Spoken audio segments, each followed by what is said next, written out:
हम डीएसपी की lab 5 perform करेंगे। आज की लैब में हमने presentation of discrete time digital signals into frequency domain देखेंगे। आज इस लैब में हमारे पास जो मेन ऑब्जेक्टिव्स हैं वो ये हैं कि representation of discrete time digital signal into frequency domain and resolution of spectrum computation of magnitude. इसके साथ साथ हमने फेस एंड पावर स्पेक्ट्रम इनका देखेंगे और and last one spectrum leaking and avoiding spectrum leaking. ठीक है, ये हमारे पास आगे इसका टास्क 1 है। इस टास्क 1 को परफॉर्म करने से पहले हमने क्या किया है कि हमने माई डीएफटी के नाम से और माई इन्वर्स डीएफटी के नाम से एक फंक्शन ऊपर सेव किया है, जैसा कि आप देख सकते हैं। ये हमारे पास माई डीएफटी का फंक्शन है ऊपर एंड ये हमारे पास माई इन्वर्स डीएफटी का फंक्शन है। ठीक है, इस फंक्शन में हमारे पास ये कॉम्प्लेक्स एक्सपोनेंशियल टर्म है और ये हमारे पास सबसे पहले हमने क्या किया कि हमने x को डिक्लेयर किया ऑफ लेंथ n। ठीक है, और जो हमारे पास k होता है वो क्या होता है n-1। ठीक है, ये आगे हमने ये फंक्शन को सेव कर दिया। अगर हमारे पास n4 होगा तो k हमारे पास 3 होगा और आगे हम बारी बारी करके हर k की वैल्यू इसको चेक करेंगे और एक्सपेंड करके हम आगे इसके डीएफटी निकालते हैं। ये हमें इसका फंक्शन है और ये इसी तरह माई इन्वर्स डीएफटी का फंक्शन है। ये डीएफटी का फंक्शन है, सही है, एक्सपोनेंशियल टर्म है जो हमने इन दोनों फंक्शन में यूज़ किए हैं। कि हमारे पास 4 सिग्नल है, इन 4 सिग्नल का हमने क्या किया डीएफटी निकाल लिया। ठीक है, by using my DFT function जो हमने ऊपर फंक्शन सेव किया तो उसको हमने रिकॉल करके हमने इसका डीएफटी निकाल लिया। आगे हमने क्या किया कि माई इन्वर्स डीएफटी ये रिकॉल फंक्शन में यूज़ किया। इसका मतलब ये है कि रिकन्स्ट्रक्ट कर देगा फ्रॉम फ्रिक्वेंसी डोमेन से टाइम डोमेन में इन्वर्स कर देता है। इस वजह से हमने रिकॉन ये यूज़ किया और माई इन्वर्स डीएफटी। ठीक है, आगे हमने क्या किया कि हमने इनकी जो आउटपुट है उनको डिस्प्ले की है बाय यूजिंग डिस्प्ले फंक्शन और 1 बाय 1 करके जो हमारे पास 4 सिग्नल है, चारों के चारों सिग्नल को। ठीक है, और ये हमारे पास क्या आ गया डीएफटी भी आ गया और इसका रिकन्स्ट्रक्टेड x1 जो हमारे पास इसका इन्वर्स है, इन्वर्स डीएफटी भी साथ साथ हमारे इसके आ गया। ठीक है, ये चारों सिग्नल का हमारे पास डीएफटी और इन्वर्स डीएफटी आ गए। ये हमारे पास टास्क 2 है। इस टास्क में हमने क्या किया कि हमने अगेन हमारे पास 11 सिग्नल्स हैं, इनको हमने x1 से x से शो किया हुआ है और इनका हमने क्या किया कि हमने डीएफटी निकाला है 1 बाय 1 करके बाय यूजिंग माई डीएफटी जो हमने पहले टास्क में जो फंक्शन सेव किया था उसी फंक्शन को यूज़ करके हमने इस टास्क में भी हमने क्या किया डीएफटी निकाल के और साथ साथ हमने क्या देखना है इसका फ्रिक्वेंसी स्पेक्ट्रम भी देख रहे हैं। ठीक है, ये ठीक है बाय यूजिंग हम सब प्लॉट ये यूज़ करके 3x4 के ग्रिड है और ये 1 सब प्लॉट आगे 2 3 4 5 6 7 एंड आगे सो ऑन। ठीक है, बाय स्टैम्प फंक्शन यूज़ किया कि हमारे पास डिस्क्रीट प्लॉट दे देगा और टाइटल मीन्स कि हर सिग्नल के बाद टाइटल आ जाएगा। ठीक है, अभी हम इसका देखते हैं, इसका प्लॉट देखते हैं। ये हमारे पास इन सब के प्लॉट आ गए। ये हमारे पास तमाम सिग्नल्स के क्या आ गए, डीएफटी का फ्रिक्वेंसी बिहेवियर आ गया, फ्रिक्वेंसी स्पेक्ट्रम आ गया।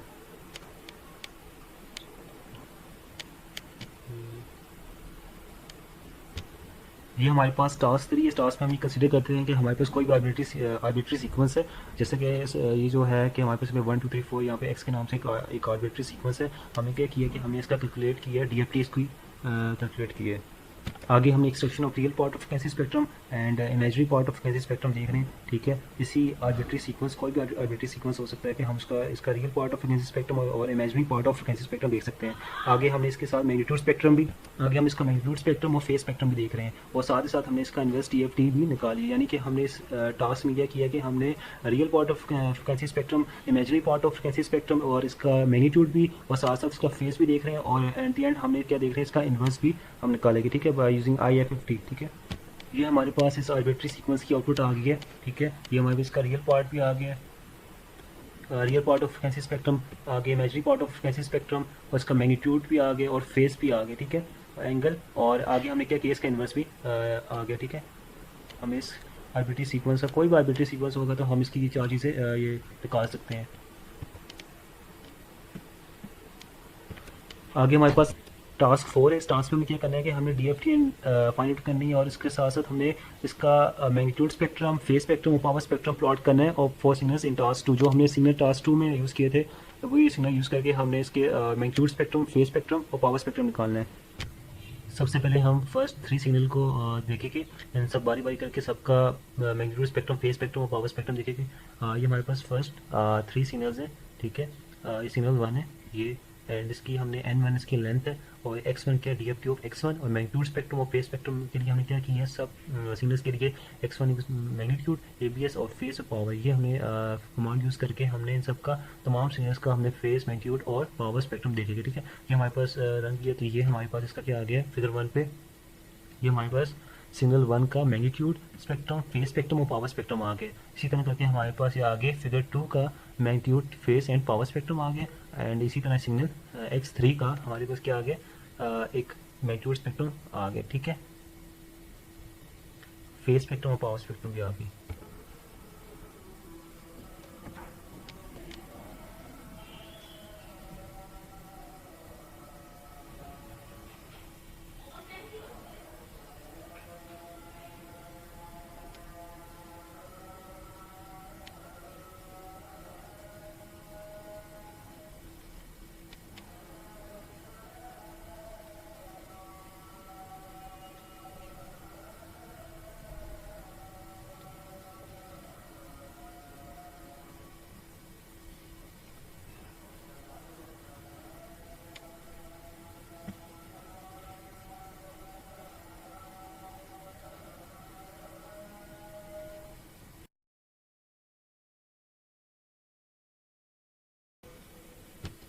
आगे हमने X4, X5, X6, X7, आगे इसी तरह X8 और 9, 10, 11 का हमने क्या किया कि DFT, और हमने इसका प्लॉट करेंगे मैग्नीट्यूड स्पेक्ट्रम, फेज स्पेक्ट्रम और पावर स्पेक्ट्रम ऑफ ये सिग्नल, ठीक है।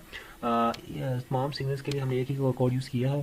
फर्स्टली हमने क्या किया कि हमने आई एक लूप जनरेट किया, फोर लूप हम करेंगे, ठीक है। एन हमारे पास लेंथ ऑफ दी X4 है, ठीक है, X5, X6 और आगे सोन X11 तक, ठीक है। X मैग्नीट्यूड है, X MAG है, ये हमारे पास मैग्नीट्यूड आ जाएगा, और X फेज से हमारे पास क्या आ जाएगा, हमारे पास फेज स्पेक्ट्रम आ जाएगा, और X पावर से हमारे पास पावर स्पेक्ट्रम आ जाएगा, ठीक है। ये हमने इसी तरह के आगे हमने ये लूप यूज़ करके तमाम सिग्नल्स के लिए हमने इसका इनके प्लॉट देखे थे, और ठीक है, phase spectrum, magnitude spectrum, power spectrum, ठीक है। ये हमारे पास क्या आ गया, ये हमारे पास इन सब का, इन तमाम सिग्नल्स का प्लॉट आ गया, ठीक है। मैग्नीट्यूड स्पेक्ट्रम आ गया, phase spectrum and power spectrum,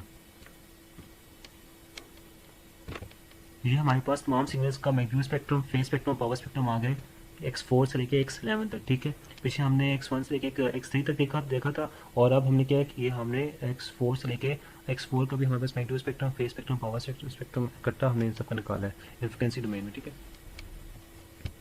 इसी के साथ हमारी आज की लैब्स कंप्लीट और टास्क कंप्लीट होते हैं, और आज की लैब में हमने क्या किया कि हमने डिस्क्रीट टाइम डिजिटल सिग्नल को फ्रीक्वेंसी डोमेन में प्रेजेंट किया है, और इनके डिफरेंट हमने magnitude spectrum, phase spectrum, power spectrum,